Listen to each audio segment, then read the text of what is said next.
بسم الله الرحمن الرحيم إن الحمد لله نحمده ونستعينه ونستغفره ونعوذ بالله من شرور أنفسنا وسيئات أعمالنا من يهده الله فلا مضل له ومن يضلل فلا هادي له وأشهد أن لا إله إلا الله وحده لا شريك له وأشهد أن محمدا عبده ورسوله أما بعد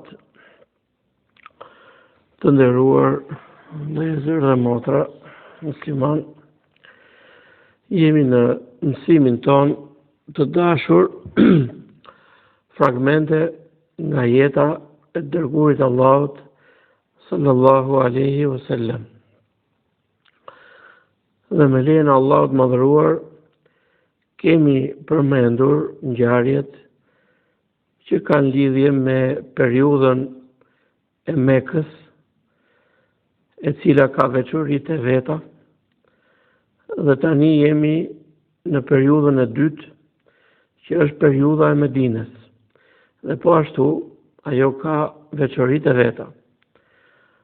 Dhe këto veçori i gjejmë edhe në Kuranin e pacënueshëm, librin e Allahut, dhe në tematikat që trajton në pjesën që ka zbritur në Mekë, ku më tepër kanë lidhje me besimin tek Allahu, besimin në ditën e gjykimit,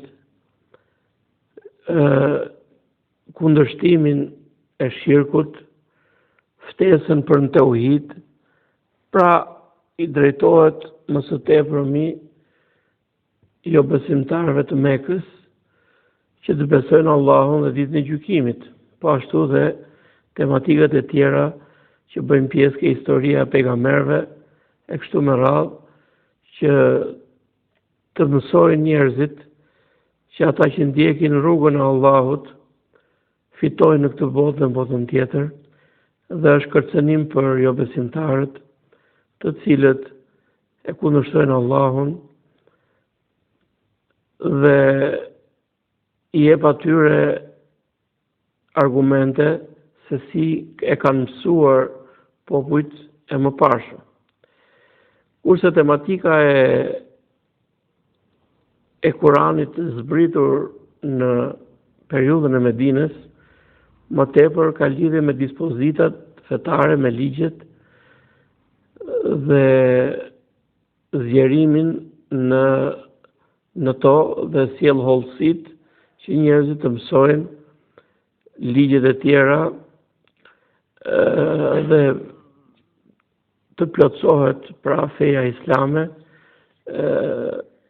derisa zbriti ajeti që thot Allahu subhanahu wa taala el-yawma akmaltu lakum dinakum. Sot për sosa plotësova për ju fen tuaj.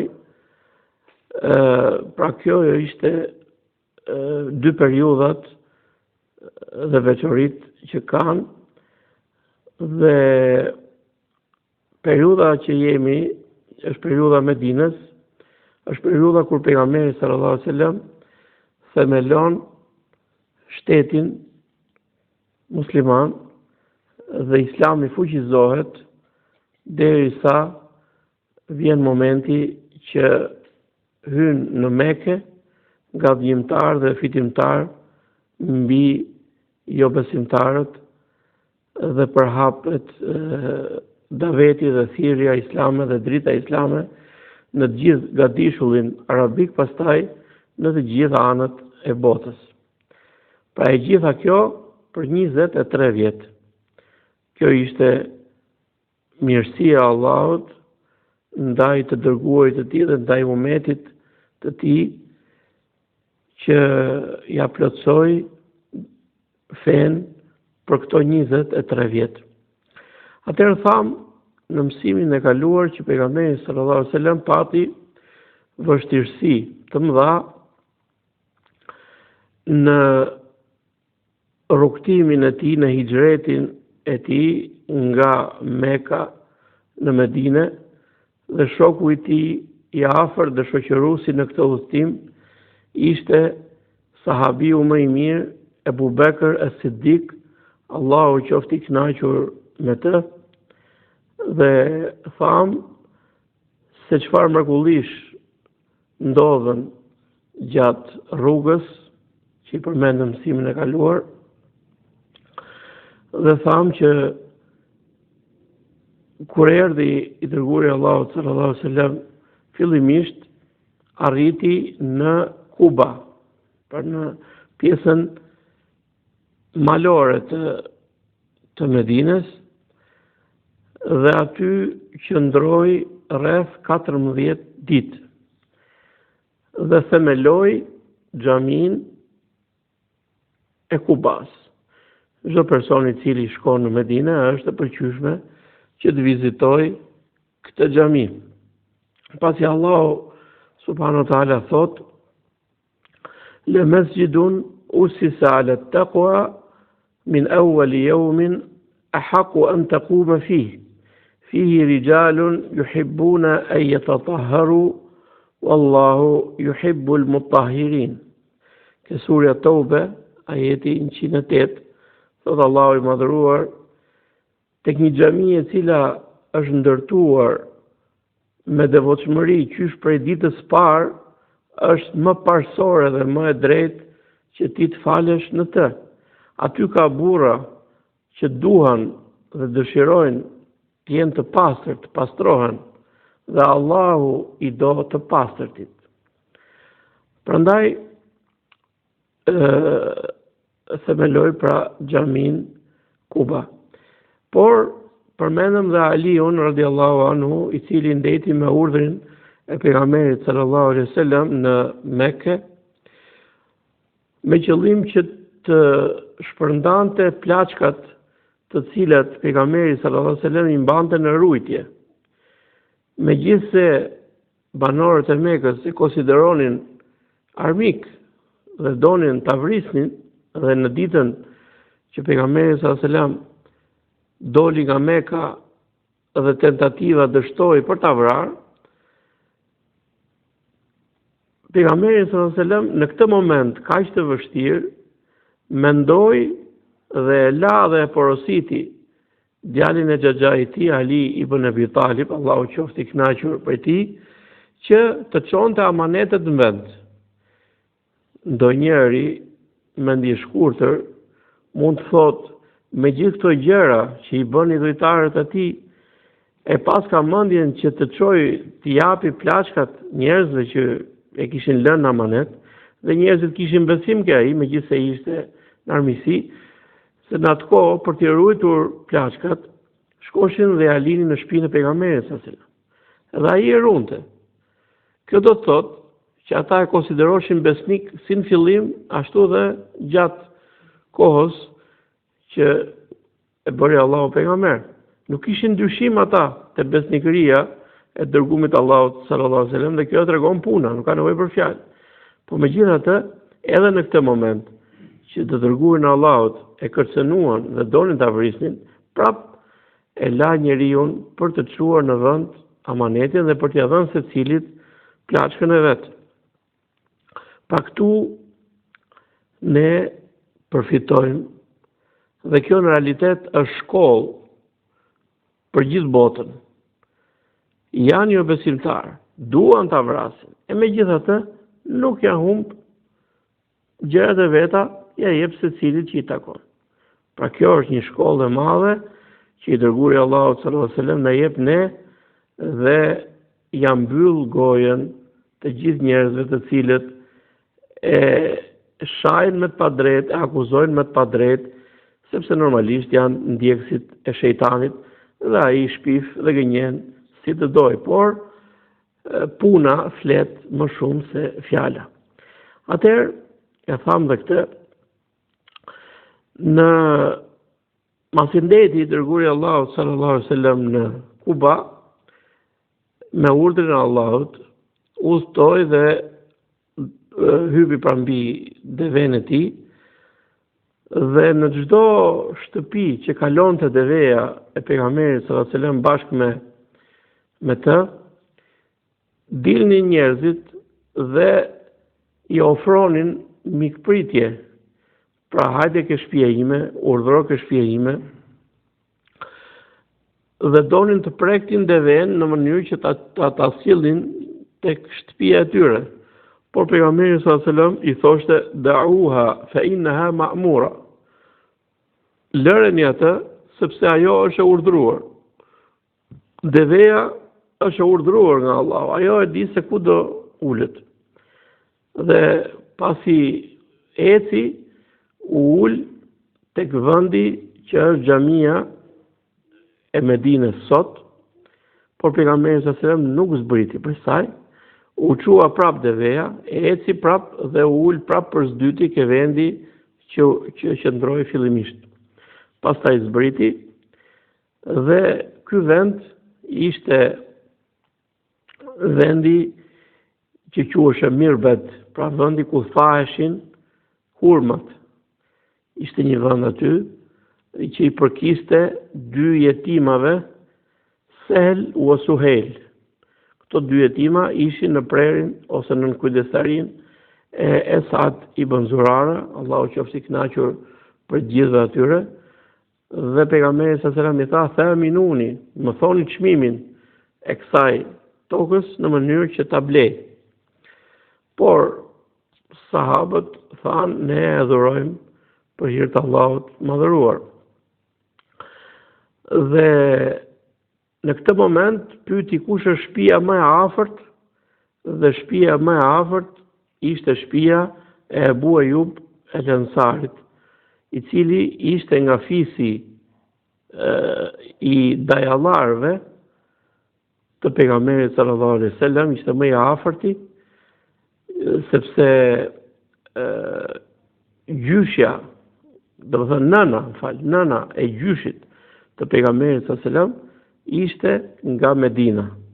Kështu që i dërguari Allahu sallallahu alaihi wasallam respektoi dhe fisin e dajallarëve të vet dhe qëndroi ke shtëpia e Abu Ayub el-Ansarit, Allahu qoftë i kënaqur prej tij, i cili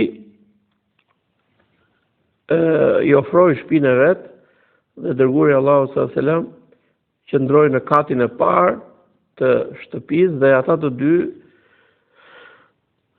qëndruan në katin e dytë. Por Abu Ayubi i tha dërguari Allahut: "Unë e kam të zorshme që të qëndroj në katin e dytë dhe të qëndroj sipër teje." Pejgamberi sallallahu alajhi wasallam tha: "Kjo që qëndrimi jon këtu është më afër me ne dhe më afër nevojave tona, për shkak se vinin njerëz për vizitë, vinin delegacione, vinin njerëz dhe duheshe vazhdimisht që t'i priste." Prandaj e qetësoi sahabin i cili ndjeshte keq dhe mendonte që qëndrimi i tij mbi pejgamberin sallallahu alajhi wasallam nuk ishte gjë e mirë, dhe një ditë derdhi diçka prej ujtit dhe me vrap të dy burrë e grua shpejt munduan ta thajnë vendin në mënyrë që mos shqetësoi i dërguari Allahut sallallahu alaihi wasallam. Dhe po ashtu në shtëpinë e Abu Ayub el-Ansarit pejgamberi sallallahu alaihi wasallam ka qëndruar rreth 7 muaj afërsisht, dhe një herë gatoi Abu Ayubi, pra familja e tij, një ushqim që kishte hudhra dhe qep. Dhe në momentet e tjera kur pejgamberi sallallahu alajhi wasallam hante, të dy ata kur vinin ushqimet mbrapa pasi kishin ngrënë, shkonin dhe hanin ushqimet që i la pejgamberi sallallahu alajhi wasallam për të kërkuar bereqet. Pra bereqeti në këtë formë me atë që lënte i dërguari Allahut fizikisht është e lejuar. Dhe mas ti nuk është më e lejuar siç bëjnë disa njerëz sot, që shkojnë edhe e bëjnë me këta dervishlerët dhe shehlerët, nuk lejohet, sepse sahabët nuk e kanë bërë as me Abu Bekrin dhe as me Umerin dhe as me sahabët e tjerë më mbrapa, por kjo ka qenë e veçantë vetëm me pejgamberin sallallahu alajhi wasallam, dhe sahabët e bënin këtë gjë për të kërkuar bereqet prej Zotit. Dhe në momentin që ushqimi ishte me hudhra dhe me qep, i dërguari Allahu sallallahu alajhi wasallam nuk e hëngri. dhe vjen me një herë Abu Ayyub al-Ansari dhe thot që a është i ndaluar ky ushqim?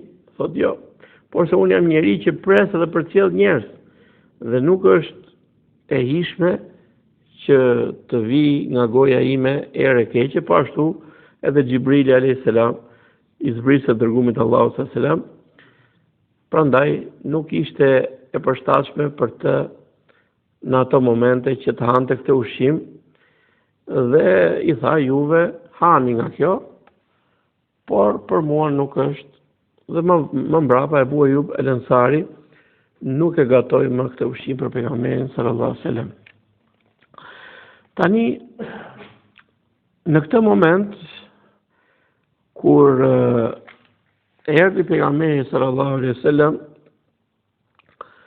në Medinë, një dietar ose të thuash dietari më i madh i jehudëve, Abdullah ibn Selam, mori vesh për pejgamberin sallallahu alaihi wasallam dhe u afrua për ta parë. U afrua për të dëgjuar dhe për ta parë. Dhe fjala e parë thot që dëgjova nga pejgamberi sallallahu alaihi wasallam që thot ja ayyuhan nas afshu salam wa at'imu at-ta'am wa sallu bil-layli wan-nasu niyam tadkhulu al-jannata bis-salam.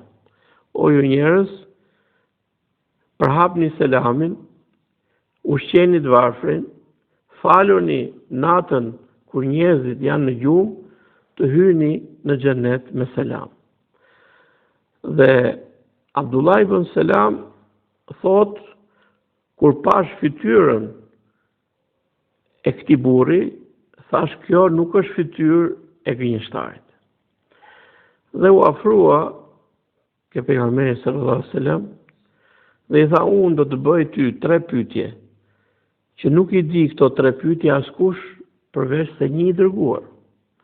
Kjo tregon për diturinë e madhe të këtij sahabi, Abdullah ibn Selam, dhe leximin e madh dhe ulumtimin e madh që kishte në librat e mparshëm. Dhe nga dituria e tij ishte që këto 3 çështje nuk i di kush prej dietarëve të tyre. Këto pyetje janë që mund t'i shpjegojë dhe mund t'i japi vetëm se një pejgamber. Atëherë i bën 3 pyetje, thot, cila është shenja e parë e kiametit? Pyetja e dytë, cili është ushqimi i parë i banorëve të xhenetit? Dhe pyetja e tretë, pse fëmia një herë anon nga baba dhe një herë anon nga nëna?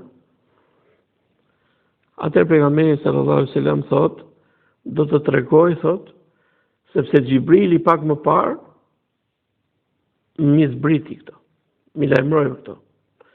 Pra ky i bëri pyetje dhe zbriti Xhibrili alayhis salam dhe ja mësoi pejgamberit sallallahu alaihi wasallam këto pyetje. Dhe i thot shenja e parë e kiametit është një zjarr i cili do të vijë nga lindja dhe nga perëndimi dhe do t'i mbledhë njerëzit për në tokën e mahsherit. Dhe në një transmetim është që ky zjarri do të thënë fillimisht do të dalë nga Jemeni, nga Adeni. Do të përhapet në tokë dhe do t'i grumullojë njerëzit, do t'i sjellë njerëzit aty. Kurse ushqimi i parë i banorëve të xhenetit është shtojca e mëlçisë së balenës. Pra mëlçia ka një pjesë të madhe dhe një pjesë e vogël e lidhur me të, që ajo është ushqimi i parë që do t'i ushqejë Allahu banorët e xhenetit fillimisht. Dhe pyetja e tretë, kur ujti i burrit paraprin, atëherë ajo fëmia ngjason me babain, kurse kur paraprin ujti i gruas, atëherë fëmia përngjason me nënën. Dhe thot Abdullah ibn Selam, ashhadu an la ilaha illa Allah wa annaka rasulullah. Thot, por jehudët janë popull shpifarak, ose shpifës, më falni, popull që shpifin. Dhe unë thot, kam frikë që ti po t'i pyesësh për mua, Dhe po mos i tregosh që kanë bërë në islam, do të lavdrojnë. Dhe pasi ta marrin vesh që ka hyrë në islam, do të shpifjen dhe do të gënjejnë. Atëherë pejgamberi sallallahu alajhi wasallam i thirrë jehudët dhe i tha: "O jehud, friksoni Allahut. Ju e dini që unë jam i dërguar i vërtet prej Zotit dhe ju e keni në librat tuaj." Ato thanë: "Ne nuk e dim të gjë. Po ta dinim do të kishin ndjekur." Ja përsëriti pejgamberi sallallahu 3 herë: "O jehud, keni frikë Allahut. Ju e dini që unë jam i dërguar i vërtet tek Zoti." Dhe tha: "Çfarë mendimi keni për Abdullah ibn Selam?" Me sa më kujtohet mu, nuk e ka pasur në fillimisht emrin Abdullah ibn Selam, e ka pas një emër tjetër, por e ndryshoi më mbrapa, pra e bëri Abdullah, pasi kishte një emër jehudi. Ato thanë: "Ai është më i dituri jon dhe është i biri më të diturit ton." Thot sikur ai të pranoi islamin, thot e rujt Allahu nga kjo, nuk i takon atij të bëjë këtë veprim. Nuk mundet, do është e pamundur që ai të pranoi islamin. Atëherë del Abdullah ibn Selam në prezencën e tyre dhe thot fjalën e shahadetit. Në këtë moment thot: "Ti je më i keqi jon dhe i biri më të keqit ton." Pra në atë moment e lavdruan në moment të shat. Pra dhe i thot Abdullah ibn Selam, thot: "Atë thash, thot që këto janë njerëz që shpifin. Deri para pak minutash isha më i miri i tyre. Dhe nuk kaloi vetëm se pak minuta dhe u bëra më i keq." Pa kjo është shpifje. Siç ka ardhur në hadith që për punën e përgojimit, se fjala buht, ato janë fjala arabisht buht. Pra, nëse ti thua për vllajën tënd atë që e ke përgojuar, si ka hadithi. Kurse nëse thua atë që se ka, atëherë ke shpifur për të. Pra këto janë jehudët, dhe ne i kemi parë këto kohët e fundit më mirë se në çdo kohë tjetër. Pra ja kanë kaluar me të keqe edhe faraonit. Domethënë faraoni vrau vetëm djemt e tyre, kurse këta sot po vrasin pa dallim. Dhe Allahu na ndihmoft dhe i dhënd atyre atë që meritojnë dhe ja lehtësoft muslimanëve këtë vujtje kaq të madhe që po kalojnë me këtë popull të mallkuar. Zoti na rujt.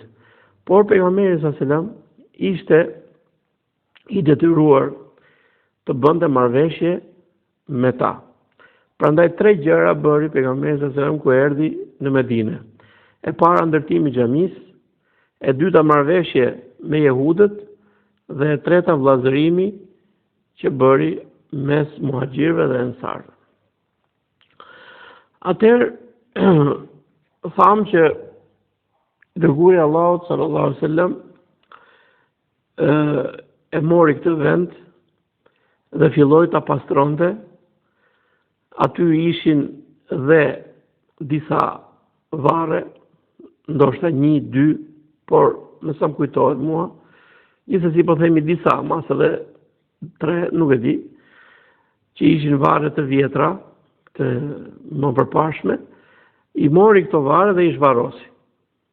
Pra e pastroi tokën, po ashtu edhe nga këto varre, i varosi në vend tjetër.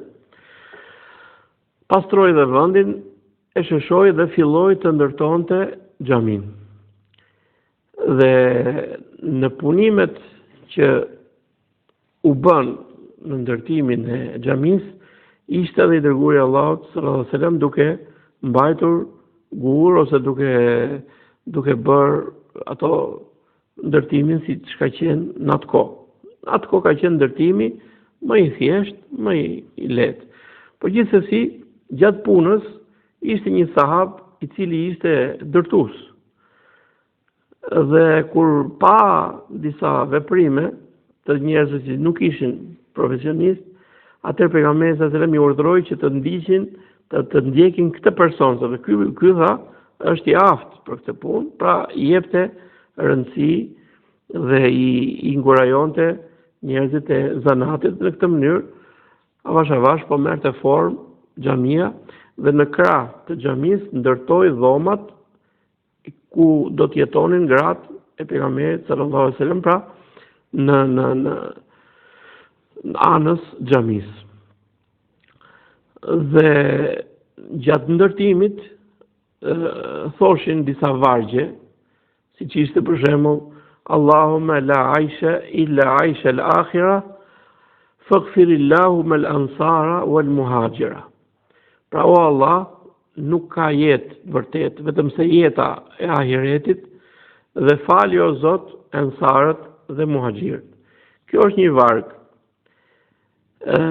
Leximi i vargjeve, një varg, 2, 3, nuk e bëjnë tjetrin poet,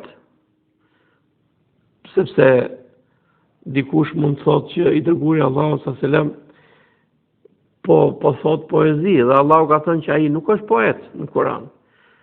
Por ta dini që nëse një person thot diçka, për shembull, nëse ti ke bërë një diçka të vogël nga një zanat, nuk të bën ty zanatçin të.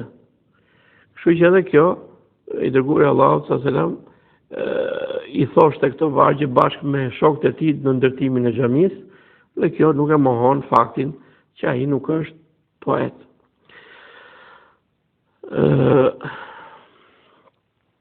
Gjëja e dytë pas ndërtimit të xhamisë është vllazëria që bëri i dërguari Allahu sallallahu alajhi wasallam mes muhaxhirëve dhe ansarëve. Kjo ka pasur shkaqe të shumta. Shkaku i parë është inkurajimi dhe ndihma që ai u dha muhaxhirëve, të cilët kishin ardhur pa asnjë gjë nga vendi i tyre, kurse vëllezërit e tyre ishin në shtëpiat e tyre, në tokat e tyre, dhe kjo ishte një diçka e madhe për ta. Një pyetje mund të lindi, po mirë, vllazërimi do të thotë që ata nuk kanë qenë vëllezër? Po, kanë qenë vëllezër musliman, por ky vllazërim ishte më tepër se kaq. Ky ishte një vllazërim që vllai e trashëgonte vllain e vet. E trashëgonte familja, por e trashëgonte dhe vllai i tij. Kjo ishte një diçka plus. Ky ligj urdhrua në këtë kohë, derisa Allahu subhanahu wa taala e pezulloi, e anulloi këtë ligj. Ku zbriti ajeti që të afërmit e meritojnë pra trashëgimin më shumë, dhe gjendja e muslimanëve u përmirësua, dhe nuk ishte më gjendja e parë kur muhaxhirët ishin në një pikë shumë të ulët të gjendjes pra ekonomike të tyre. Kështu që Allahu i madhëruar urdhëron ligje çfarë të doj dhe pezullon dhe abrogon çfarë të doj. Është Allahu që i vendos ligjet. Në këtë kohë Allahu e vendosi këtë ligj, që ishte ligji i vllazërisë, që të kuptohet trashëgimia, pastaj Allahu azza wa jall urdhëroi që kjo të pezullohet dhe të anullohet. Pra mos ju duket çudi kjo lloj që quhet arabisht neskhun. Do vi. Pra kalojmë temat edhe gjithsesi përmendim në një diçka nga dispozitat që njeriu t'i mësoj dhe t'i ketë parasysh kur të hyjë më thellë në fe. Rreth numri i muhaxhirëve dhe ansarëve që u vllazëruar me njëri tjetrin, sipas disa dietarëve historian, ka qenë afërsisht 100 veta, pra në këtë moment. Dhe është për t'u thënë një ngjarje e dy vëllezërve, njëri muhaxhir dhe tjetri ansar, bëhet fjalë për Sa'd ibn Rabia, i cili ishte ansar, dhe Abdurrahman ibn Auf, i cili ishte muhaxhir. Pasi i vllazëroi i dërguari Allahu sallallahu alaihi wasallam, ansari urdhëroi që të sillnin ushqim dhe hëngrën ushqim të dy bashkë, dhe tha unë tha ta ndaj pasurinë time për gjysmë. Pra, aq shumë ishte respekti dhe ajo ndihma dhe përpjekja që bënin ata për vëllezërit e tyre, sa që ishte e pa imagjinueshme. Siç ka ardhur në hadith, ma yadurru imra'atan nazalat bayna baytayn min al-ansar aw nazalat bayta abawayha. Nuk e dëmton një grua e cila banon mes dy shtëpijave prej ansarve, ashtu siç nëse banon mes prindërve të saj. Pra aq shumë kujdes kishin për njëri tjetrin, sa që një lloj si të jetosh mes shtëpive të prindërve, ashtu edhe shtëpive të ansarve ishin një lloj. Aq shumë mikpritës dhe aq shumë i donin besimtarët e ardhur nga Meka, sa që i jepshin përparësi atyre para vetes vet. Atëherë Abdurrahman ibn Auf, një nga 10 personat e përgëzuar me xhenet, pas kësaj oferte kaq të madhe që i bëri vllai vet Sa'd ibn Rabia, Allahu qoftë i kënaqur me të gjithë sahabët, i tha Allahu dën bereqet në pasurinë tënde dhe në familjen tënde. Më trego ku është tregu. I tha, i tregu është Benu Qainuqa, pra tregu i fisit Jehud, dhe vajti në treg dhe solli një lloj solli djathë dhe solli, do të thënë, ushqime, pastaj filloi të bënte tregti derisa pejgamberi sallallahu alajhi wasallam e pa një ditë dhe e pa të parfumosur dhe tha, si është puna? Tha, u martova. Po çfarë i dhe, tha gruas? I tha, nawatun min dhahab. Nawat janë 5 dirhem, pra nawat është e floririt, pjesë. Nuk dëgjohesh. Si po të vonin? Po. You are live. Po, në rregull, po, Allah shpëlbeft. Atëherë, më falni se nuk u dëgjova. I tha, me çfarë, tha, çfarë i dhe gruas? Tha, nawatun min dhahab. Nawatun min dhahab është një pjesë floriri që është ekuivalent me 5 dirhem argjendi. Dhe bëri dua i dërguari Allahut sallallahu alaihi wasallam për Abdurrahman ibn Auf.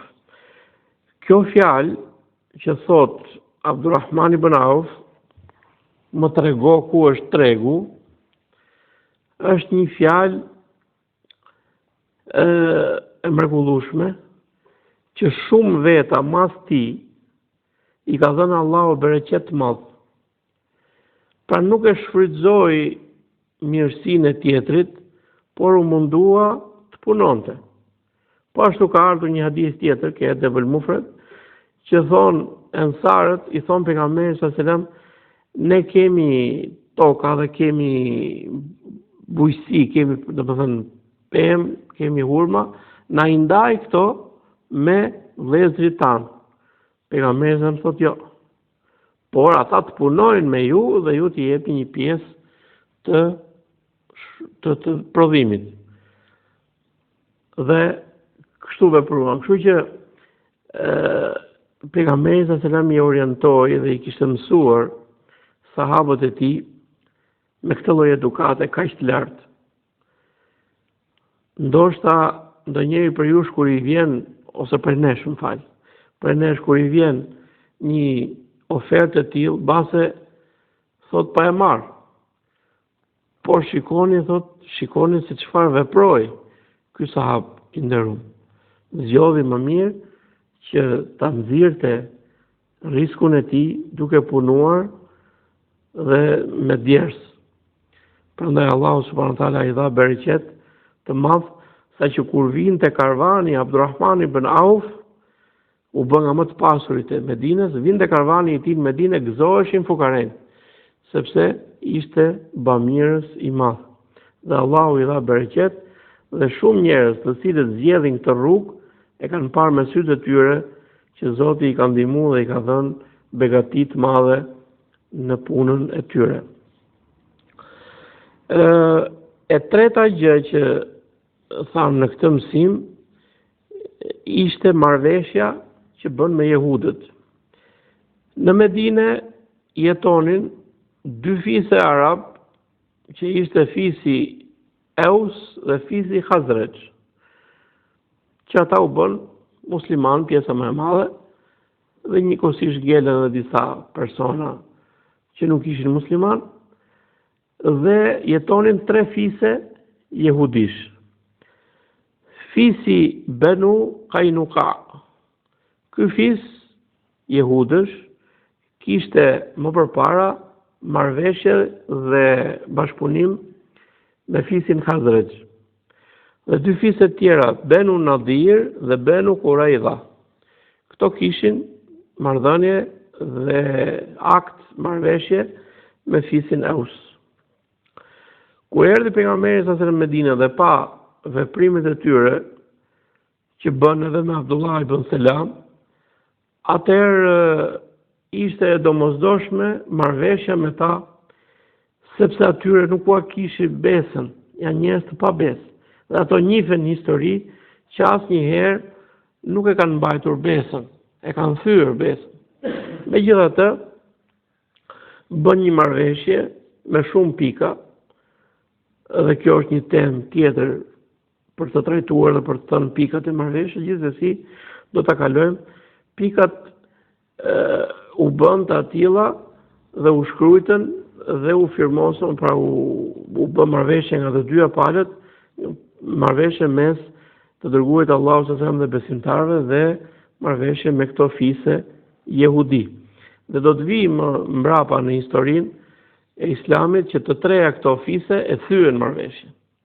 Pra që tregon dhe një herë që ata janë njerëz të pabes, siç kanë qenë dhe kanë treguar vazhdimisht gjatë gjithë historisë këtë lloj cilësie të ulët. Kurse për sa i përket fëmijëve fëmia i parë i lindur në Medinë nga muhaxhirët është Abdullah ibn Zubair radiallahu anhu, dhe fëmia i parë i lindur nga ansarët është Nu'man ibn Bashir, Allahu qoftë i kënaqur me të gjithë. Dhe të përmendim në fund ajetin të cilin Allahu subhanahu wa taala tregon për cilësitë e mëdha të ansarëve, ku thotë: "Walladhina tabawwa'u ad-dara wal-iman min qablihim yuhibbuna man hajara ilayhim ولا يجدون في صدورهم حاجة مما أوتوا ويؤثرون على أنفسهم ولو كان بهم خصاصة ومن يوق شح نفسه فأولئك هم المفلحون." Surja Hashr, ajeti 9. Thotë dhe ata që përgatitën vendin dhe besimin para tyre, i duan ata që u shpërngulën tek ata dhe nuk ndjejnë në gjokset e tyre ndonjë nevojë, pra për një zili ose diçka tjetër, nga ajo që u jepet atyre, madje edhe sikur të kishin vetë nevojë për të. Ata ju jepnin përparësi atyre përpara vetes. Kush i ruhet lakmisë vet, të tillët janë të shpëtuarit. Pra, Allahu subhanahu wa taala na tregon në këtë dhe në ajetet tjera për vlerën dhe cilësitë e mëdha që kishin besimtarët, muhaxhir dhe ansar, dhe neve afrohemi ke Allahu, e kemi adhurim që e bëjmë për hir të Allahut, që i duam muhaxhirët dhe i duam ansarët, pasi ato kanë qenë njerëzit të cilët me sakrificën e tyre i ka bërë Allahu shkak që të ruhet feja dhe të përhapet në gjithë botën. Dhe Allahu i dhënë atë dënimin që meritojnë ata persona që janë rafidit edhe grupet e tjera të cilët flasin dhe ofendojnë dhe thonë fjalë të këqija për sahabët të shokët e pejgamberit sallallahu alaihi wasallam. Dhe ju e dini që rafidit janë pjellë e jehudizmit. Janë pjellë e jehudizmit të edukuar nga persianët.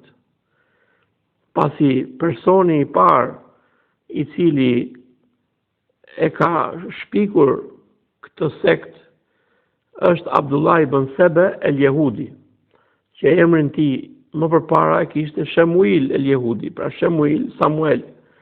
Ky person i cili vinte nga jehudët e Jemenit, erdhi mbas kohës pejgamberit sallallahu alajhi wasallam dhe bëri trazira të mëdha në tokë, dhe një nga trazirat që bëri ishte shpikja e grupacionit të shijave, siç e quajnë ata, por në realitet ato e meritojnë emrin më mirë Rafidi, pra refuzuesit, dhe është pra pjell e jehudëve, por të edukuar dhe të rritur në Persi, pra në vendin e persëve, të cilët nga mlefi i madh që humbën me muslimanët dhe ra gjithë ajo perandori e madhe të cilën ata krenonin dhe kishin një nacionalizëm të madh me të, thurën plane të mëdhaja kundra islamit dhe muslimanëve, dhe siç thot një nga orientalistët, pra ato jo besimtar, të cilët e kanë studiuar islamin, thonë, nuk e kanë luftuar persët islamin me armë më të fuqishme se sufizmi dhe shiizmi. Pra këto janë dy armë të nxjerra nga populli pers, të cilët